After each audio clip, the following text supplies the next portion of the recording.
오늘 우리가 함께 하실 말씀은 우리 고린도전서 3장 16절 17절 말씀입니다. 고린도전서 3장 16절 17절 말씀, 우리 2절밖에 되지 않습니다. 우리 함께 봉독하도록 하겠습니다. 시작. 너희가 하나님의 성전인 것과 하나님의 성령이 너희 안에 거하시는 것을 알지 못하느뇨. 누구든지 하나님의 성전을 더럽히면 하나님이 그 사람을 멸하시리라. 하나님의 성전은 거룩하니 너희도 그러하니라. 아멘. 오늘 우리가 읽은 본문 말씀을 보면 너희가 하나님의 성전인 것과 하나님의 성령이 너희 안에 거하시는 것을 알지 못하느뇨? 라고 이렇게 물으십니다. 네, 대답은 뭐죠? 네, 그동안 알지 못했습니다. 네, 그 말씀이죠. 사실 잘 몰랐다가 이 말씀을 통해서 우리가 성전이구나 라고 하는 그 사실을 알게 됩니다. 이렇게 말씀하시니까 겨우 알았습니다 라고 하는 그것이 우리에게 솔직한 고백이 될 것입니다. 그런데 너희가 하나님의 성전이다 라고 이렇게 말씀하시니까 성전인 줄 알겠는데 우리가 어떻게 성전이 되었는가 라고 물으신다라고 한다면 자세하게 이렇게 대답은 못하겠다라고 하는 것이 솔직한 고백입니다. 아니, 그러면 하나님의 성령이 거하시면 하나님의 성전이 되는 건가? 라는 그런 생각을 하게 되고, 내가 어떻게 성전이 되었고 내가 왜 하나님의 성전이 되었는지에 대해서는 우리가 사실 잘 질문도 하지 않습니다. 그렇기 때문에 사실 우리가 교회가 무엇인지에 대해서도 사실 잘 고민하지 않습니다. 교회는 그냥 이렇게 건물, 거기서 그냥 예배드리는 곳, 기도하는 곳, 찬양하는 곳, 그런 것이다라고 이렇게 생각을 합니다. 더군다나 우리 지난주는 아니죠. 지지난주에 말씀을 함께 나눴는데 예수님께서 당신이 성전이라고 말씀을 하셨습니다. 그 유대인들에게 이 성전, 그 헤롯이 짓고 있는 그 성전을 46년 동안이나 짓고 있던 그 성전을 이 성전을 헐라 내가 사흘 만에 다시 세우리라 이렇게 말씀하신 그 말씀의 뜻이 무엇이었는가? 바로 성전된 자기, 예수님께서 성전이시다라고 하는 것을 말씀하신 것을 나중에 제자들이 깨닫게 되었죠. 그럼 예수님이 성전이시라고 하는 것이 어떤 의미인가 하는 거예요. 예수님은 건물도 없어요. 예수님은 그냥 예수님 자체인데 이게 무슨 말씀인가? 또 히브리서에서는 보니까 그 모든 것들이 구약의 성전은 모형이고 그림자다라고 말씀하시고 예수님이 진짜라고 말씀하시는데 무엇의 모형이고 무엇의 진짜인가 하는 것, 이것이 우리가 정확하게 깨닫지 않고 있고 또 알려고 하지도 않는다는 것입니다. 우리가 처음에 교회에 대해서 말씀을 나누면서 교회가 무엇이다 라고 이렇게 얘기할 때에 교회는 바로 하나님의 섭리 가운데 있고 섭리이고 하나님의 그 경륜 가운데 있는 것이다 라고 하는 것을 처음에 말씀을 함께 나누었습니다. 오늘 참 많은 질문 가운데 말씀을 시작하는 것 같습니다. 말씀은 언제나 쉽게 한 질문으로 한 대답으로 이렇게 해야 되는데 너무 많은 질문을 드리고 너무 많은 생각을 우리가 하게 되었다라고 이렇게 생각을 합니다. 그렇지만 지금까지 2번에 걸쳐서 드린 교회에 대한 말씀을 다시 정리해서 이렇게 말씀을 함께 나누고자 합니다. 그렇기 때문에 우리는 또 구약의 성전부터 시작해야 합니다. 구약의 성전은 언제서부터 시작되었냐면 바로 모세 때부터 시작되었습니다. 이스라엘 백성들이 이제 애굽에서 나와서 광야 생활을 하게 되었죠. 그들에게 있어서 광야 생활은 어떤 의미였냐면 바로 하나님의 인도하심, 또 하나님의 공급하심을 경험하는 그런 어떤 훈련의 시간이었습니다.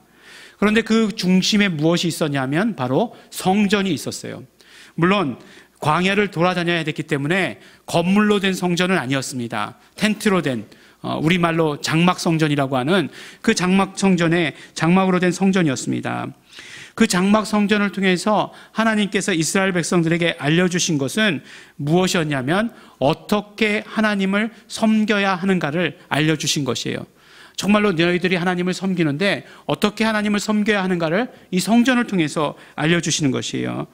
성전은 무엇이냐? 바로 하나님을 만나는 것이고 바로 하나님의 함께하심을 경험하는 것입니다. 하나님을 섬긴다고 하는 것은 하나님을 만나는 것이고 하나님의 함께하심을 경험하는 것이에요. 그렇기 때문에 그들이 성전에서 제사할 때마다 중요한 것은 무엇이었냐면 하나님이 함께 하시는가 함께 하시지 않는가가 그들에게 있어서는 정말 첨예한 관심사였어요. 하나님이 함께 하셔야 정말 올바로 드리는 제사고 예배고, 하나님이 함께 하시지 않는다라고 한다면 그냥 헛수고에 불과했기 때문에 그렇습니다. 그래서 성전하면 가장 중요한 것이 무엇이냐면 하나님의 함께 하심이라고 하는 것입니다. 오늘날 우리가 교회에서 드리는 예배도 사실 마찬가지입니다. 우리가 아무리 좋은 시스템을 가지고 아무리 좋은 소리를 가지고 찬양을 해도, 아무리 우리가 정말 노력을 기울여서 피땀을 흘리면서 기도한다 할지라도, 정말 주옥과 같은 모든 사람들이 다 감동하는 그런 설교 말씀이 흘러넘친다 할지라도 하나님이 함께 하시지 않으면 그것은 예배가 아닙니다. 정말 하나님이 함께 하셔야 예배예요. 요새 이제 보면 그 세상에 보니까 요새 이렇게 강의하는 사람들, 전문적으로 강의하는 사람들이 참 많이 있더라고요. 그래서 뭐 스타 강사라고 이렇게 소문이 난 사람들이 있습니다. 저도 그냥 몇 명의, 이렇게 저도 찾아보는 사람이 있어요. 남자 한 명, 여자 한 명 이렇게 있는데 굉장히 뭐 되게 재밌어요. 이렇게 딱 얘기를 듣다 보면 시간 가는 줄을 모르겠어요. 그리고 막 그냥 사람을 웃겼다 울렸다를 여기 막 그냥 자유자재로 하는 것 같아요. 야, 그래서 설교를 저렇게 해야 되는데 뭐 그런 생각, 그런 반성들 많이 합니다.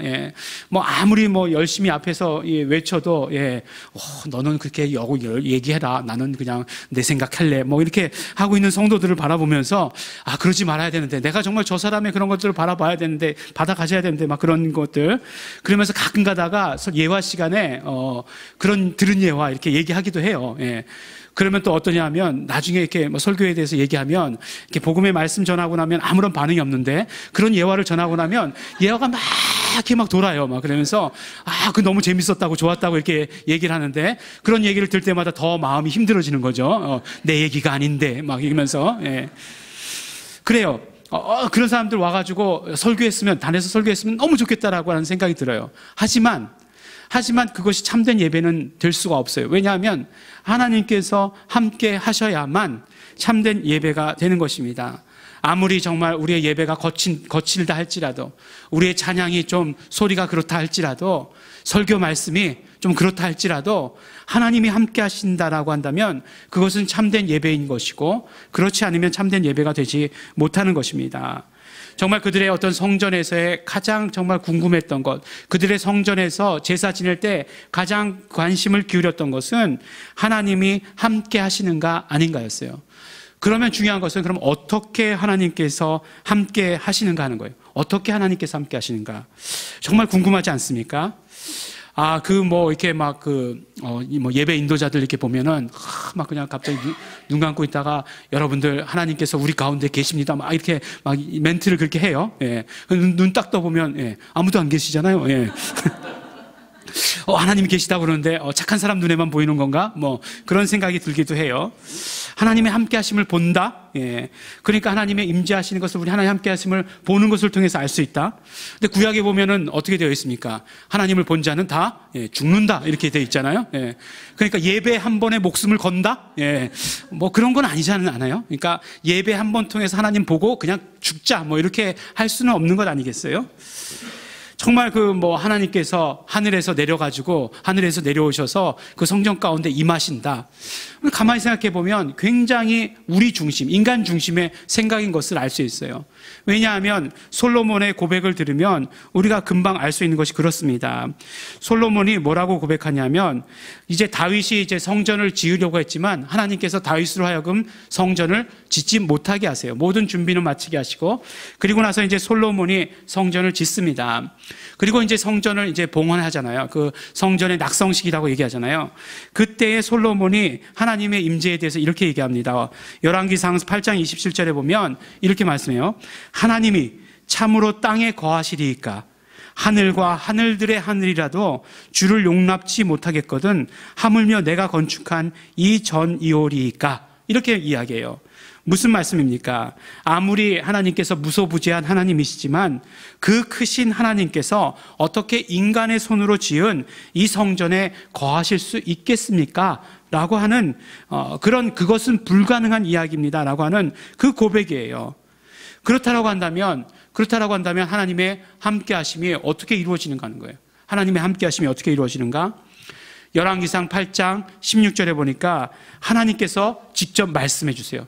하나님께서 직접 말씀해 주시는데 뭐라고 말씀하시냐면, 내가 내 백성 이스라엘을 애굽에서 인도해낸 날부터 내 이름을 둘 만한 집을 건축하기 위하여 이스라엘 모든 지파 가운데서 아무 성읍도 택하지 아니하고 다만 다윗을 택하여 내 백성 이스라엘을 다스리게 하였노라 하신지라 라고 이렇게 말씀하세요.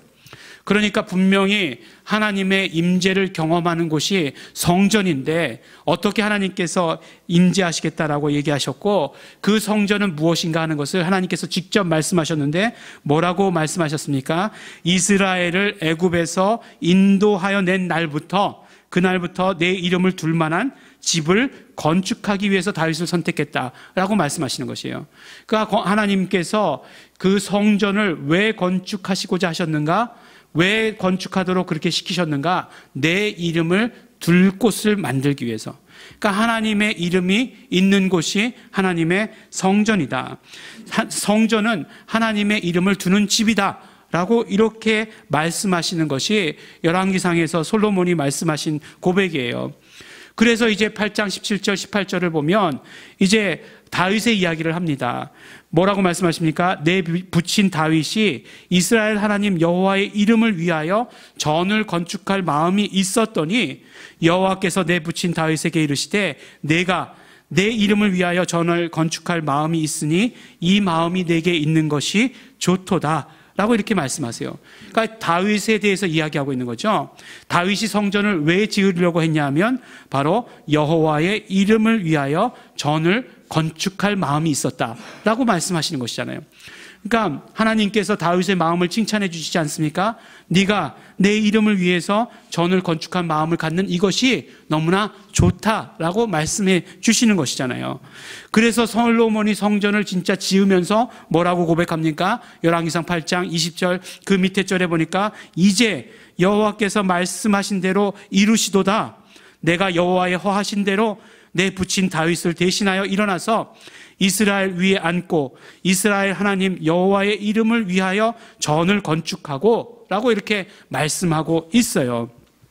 그러니까 이제 이 열왕기상 8장의 말씀을 종합해서 보면 어떤 말씀이냐면, 간단히 줄여서 이야기하면 하나님께서 뭐라고 말씀하시죠? 하나님께서 내 이름을 위해서 성전을 건축해라 라고 이렇게 말씀하는 거예요. 그러니까 다윗이 여호와의 이름을 위하여 전을 건축할 마음이 있었다 라고 말씀해 주시는 것이잖아요. 그랬더니 솔로몬이 어떻게 돼요? 여호와의 이름을 위해서 전을 건축했다라고 말씀하는 것 아닙니까? 그러니까 이 성전이라고 하는 것, 성전을 왜 건축했는가 하는 것을 구체적으로 말씀해 주시는데, 하나님께서 말씀하신 것과 다윗이 마음에 품었던 것과 솔로몬이 실제로 그 성전을 완성한 것과 그 모든 이유와 목적이 다 일치한다는 것이에요. 그래서 그 성전에서 어떤 일이 일어났느냐? 역대하 7장 14절 16절에 보니까 내 이름으로 일컫는 내 백성이 라고 이렇게 말씀하세요. 그러니까 그곳에서 이루어진 일이 무엇이었냐? 하나님의 이름, 내 이름, 하나님의 이름을 부르는 그 백성들이 모이는 곳이 바로 성전이었다라고 얘기하시는 것이에요. 그 악한 길에서 떠나 스스로 겸비하고 기도하여 내 얼굴을 구하면 내가 하늘에서 듣고 그 죄를 사하고 그 땅을 고칠지라. 이곳에서 하는 기도에 내가 눈을 들고 귀를 기울이리니 이는 내가 이미 이 전을 택하고 거룩하게 하여 내 이름으로 여기 영영이 있게 하였음이라. 내 눈과 내 마음이 항상 여기 있으리라 라고 이렇게 말씀해 주십니다. 하나님께서 하나님의 이름을 성전에 두셨으니, 그러니 우리의 모든 이스라엘 백성들은 그 이름을 불러서 기도하고 그 이름을 불러서 정말 자신의 죄를 용서받고 그 이름을 불러서 어려운 일을 당했을 때, 기근을 당했을 때나 정말 적군이 쳐들어왔을 때, 환경의 어려움을 당했을 때 하나님의 이름을 불러서 기도하면 하나님께서 들으시겠다고, 하나님께서 함께 하시겠다라고 약속해 주시는 것입니다. 우리 너무 많은 이야기를 해서 처음에 드렸던 질문을 우리 잊어버렸을 수도 있을 것 같아요. 처음에 질문이 무엇이었죠? 하나님이 어떻게 우리와 함께 하시는 것인가 하는 것이었어요. 어떻게 임재하시는가 하는 것이었어요. 바로 바로 성전 가운데 하나님의 이름을 두심으로 말미암아, 그래서 하나님의 이름을 부르게 함으로 말미암아 우리는 하나님의 이름을 부를 때 하나님의 함께 하심을, 하나님의 임재하심을 경험하게 된다. 그렇게 말씀해 주신 것이고 그렇게 약속해 주신 것이에요. 이것이 하나님께서 함께 하시는 방법입니다. 그러면 예수님, 두 번째로 예수님은 누구십니까?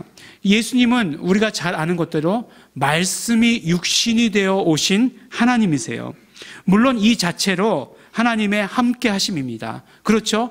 우리가 지금 가장 중요한 것, 정말 성전에서 가장 중요한 것은 하나님의 함께 하심이라고 했는데, 말씀이 육신이 되어서 우리 가운데 거하셨으니까 이 자체라도 하나님의 함께 하심입니다. 그렇지만 우리는 그것을 가지고 우리는 하나님의 임재하심을 경험했다라고 이렇게 이야기할 수는 없어요. 예수님께서 진짜 성전이다라고 말씀하실 때에는 그 의미를 우리가 조금 다른 데서 찾아보아야 하는 것입니다. 무엇입니까? 바로 예수님께서 아버지의 이름을, 하나님의 이름을 가지고 오셨어요. 아버지의 이름을 바로 물려받아 가지고 오신 분이라고 하는 이 사실에 우리는 관심을 집중해야 하는 것이에요. 예수 그리스도를 통해서 하나님께서 알리신 것은 하나님의 이름을 알려주신 것이에요. 구약에서는 여호와라고 알리셨지만 신약에서 예수님이 오실 때 예수 이름을 주셨습니다. 정말 이것이 인류를 구원하는 진짜 이름이에요. 그러므로 그 이름이 있는 곳, 그것도 하나님의 진짜 이름, 그렇다고 해서 여호와가 가짜 이름이라는 거 절대로 아니에요. 그렇게 얘기하시면 큰일 납니다. 하나님의 진짜 인류를 구원하신 그 이름을 예수 그리스도를 통해 주셨기 때문에, 그 이름이 함께하는 곳이기 때문에 예수님께서 진짜 성전이 된다라고 하는 것을 우리에게 말씀해 주시는 것이에요. 아니, 예수님 건물도 없으신데 그럼 예수님 모일 때마다 다 모였으니까 그것이 교회다, 이렇게 말하는 것보다 훨씬 더 정확한 것은 예수님께서, 하나님께서 주신, 하나님께서 독생자에게 물려주신 그 이름을 가지고 오셨기 때문에 예수님을 성전이다라고 이렇게 말씀해 주시는 것이에요. 그래서 이제 우리가 성전되었다라고 하는 것은 이런 맥락 가운데서 이해해야 하는 것입니다. 그냥 교회되었다라고 하는 것이 예수님을 믿는 사람들의 모임이 교회다 라고만 이렇게 얘기한다라고 한다면 그건 너무나 인간 중심적일 수밖에 없는 것이에요. 예수님께서 무엇을 가지고 오셨는가 깨달으면, 구약의 성전이 정말 무엇을 이루기 위해서 존재했는가 하는 것을 깨닫는다라고 한다면, 우리가 성전이라고 하는 사실, 우리가 교회라고 하는 사실이 어떤 의미인가를 그 연속선상에서 알게 되고 깨닫게 된다는 것입니다. 성령님께서 우리 안에 거하시기 때문에 우리가 교회다 라고 오늘 본문 말씀은 말씀해 주시고 계세요. 우리 안에 계시는 성령님, 보혜사 성령님이라고 말씀하십니다. 근데 요한복음 14장 26절에 보면 보혜사 성령님에 대해서 이렇게 말씀하고 계세요. 보혜사 곧 아버지께서 내 이름으로 보내실 성령, 이렇게 말씀하고 계십니다. 이 말씀이 무슨 말씀이에요? 보혜사는 어떤 성령님이냐? 바로 아버지께서 내 이름으로 보내실 성령.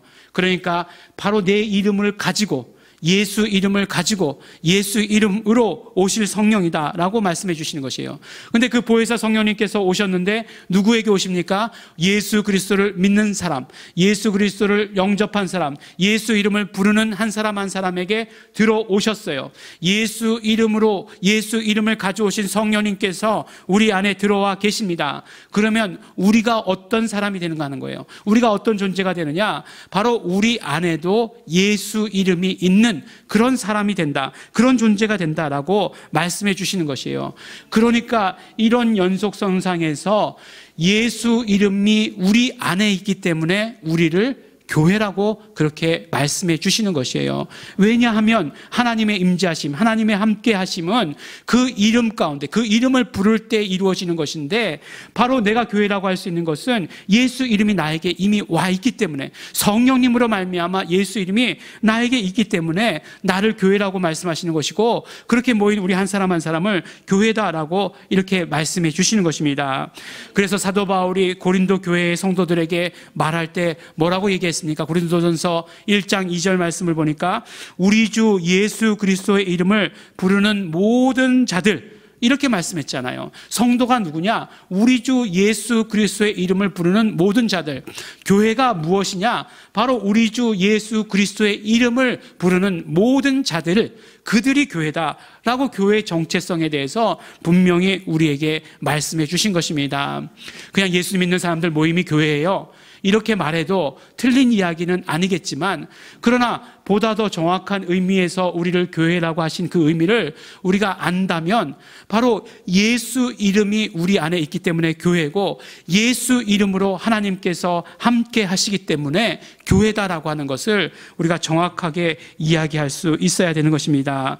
그러므로 우리가 교회다라고 얘기할 때 딱 두 가지를 기억해야 돼요. 무엇입니까? 첫째는 하나님이 함께 하시는 곳이다라고 하는 것을 기억해야 되는 것이고, 두 번째는 하나님께서 우리에게 예수 이름을 두심으로 함께 하신다라고 하는 이 사실을 기억해야 되는 것입니다. 이것이 정말 하나님의 섭리예요. 하나님께서 함께 하시겠다라고 하는 것은 하나님의 섭리 가운데 이루어지는 일입니다. 하나님께서 함께 하시기 위해서 예수 그리스도를 보내셨어요. 예수 그리스도를 보내심으로 말미암아 함께 하시기 위해서 우리의 모든 죄를 사하시고 우리의 모든 정말 저주를 벗겨내셨습니다. 그리고 성령님을 우리에게 보내셨어요. 그리고 그 성령님, 예수 이름을 가져오신 성령님을 영접한 한 사람 한 사람이 교회되게 하신 것이 하나님의 섭리입니다. 그리고 그 영접한 사람을 이제 하나님께서 정말 그 때가 되었을 때 불러가시는 것, 그것이 하나님의 섭리이고, 그 일을 이루시는 모든 하나님의 경영, 모든 하나님의 경륜 가운데 이제는 교회를 사용하시겠다라고 이렇게 말씀해 주시는 것이에요. 여러분들, 이제 교회가 하나님의 경륜 안에 있다라고 하는 말씀, 하나님의 섭리라고 하는 말씀과 예수 이름을 부르는 자들이 교회라고 하시는 그 말씀의 의미에 대해서 이제 보다 더 확실하게, 더 구체적으로 우리 받아 가지셨으리라고 이렇게 생각을 합니다. 교회, 정말 성전은 어땠습니까? 구약의 성전은 그 지성소에 그 이름을 둔다라고 말씀하고 계세요. 그 성전 전체에 두는 것이 아니라, 그래서 그 지성소는 1년에 딱 한 번 대제사장만 들어갈 수 있는 것이었습니다. 예수님께서 이 땅 가운데 오셨지만 예수님은 지금 하나님 우편에 앉아 계세요. 그런데 이제는 우리 안에 성령님, 보혜사 성령님이 오심으로 말미암아 우리는 언제나 교회가 되었다라고 하는 사실이에요. 365일 교회이고, 우리가 어디를 가든지 교회이고, 어느 곳에 있든지 교회인 그런 교회가 되었다라고 하는 것입니다. 우리가 어디를 가든지 예수 이름이 있음으로 말미암아 하나님의 함께 하심을 경험할 수 있는 것이고, 하나님의 임재를 경험할 수 있게 되는 것을 우리에게 말씀해 주시는 것입니다. 하나님의 섭리 가운데 교회가 있습니다. 참, 하나님의 섭리, 그럼 너무너무나 어마어마하게 느껴지지 않습니까?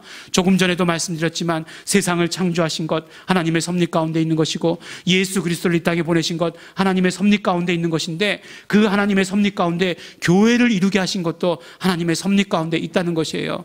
단순히 다른 교회뿐만 아니라 우리 예일중앙교회, 또 우리 예일중앙교회 예수 이름을 부르는 모든 자들 한 사람 한 사람을 모으셨다는 것, 이것이 정말 하나님의 섭리 가운데 있다는 것, 얼마나 놀라운 일입니까? 그런데 그 교회를 하나님의 경륜을 이루기 위해서, 하나님의 섭리를 이루는 그 모든 것들을 이루기 위해서 우리를 사용하시겠다라고 말씀하시니 우리가 어떻게 가만히 있을 수 있겠는가 하는 것이에요. 우리가 정말 예수 이름을 불러서 하나님의 임재하심을 경험할 뿐만 아니라, 예수 이름을 부른다고 하는 것은 곧 예수 이름을 증거하는 것과 마찬가지이기 때문에 우리의 이웃들로 하여금, 아직 우리의 예수 이름을 모르는 이웃들로 하여금, 우리의 자녀들로 하여금 예수 이름을 부르도록 하는 것이 우리의 어떤 사명이 되지 않겠는가 하는 것이에요.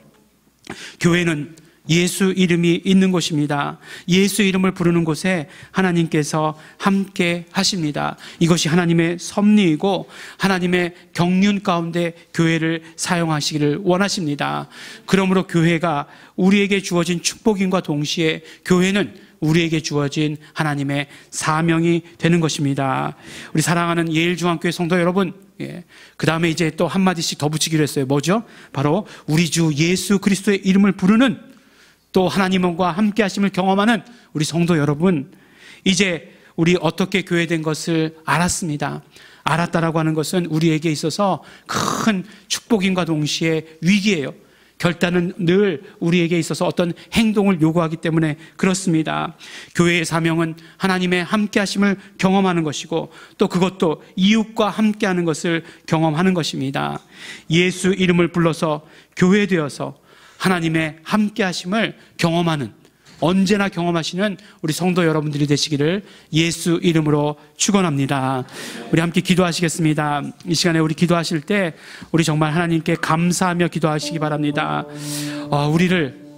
우리 안에 성령님으로 말미암아 예수 이름을 넣어 주시어서 우리가 예수 이름을 가지고 있는 교회 되게 하여 주신 것 너무나 감사하고 고맙습니다. 그러나 지금까지 우리가 교회 되었다는 것, 어떻게 교회 되었다는 것 무관심하게 지냈고 잘 알지 못했습니다. 이 시간에 이제 결단하고 기도합니다. 내가 정말 내 안에 예수 이름을 모신 교회가 되었사오니 나는 예수 이름을 부름으로 말미암아 하나님의 함께하심을 경험하고 또 그것을 증거함으로 말미암아 정말 하나님의 경륜 가운데 쓰임받는 자 되기를 소원합니다. 우리 감사하시면서 회개하시면서 또한 결단하시면서 우리 통성으로 기도하시겠습니다.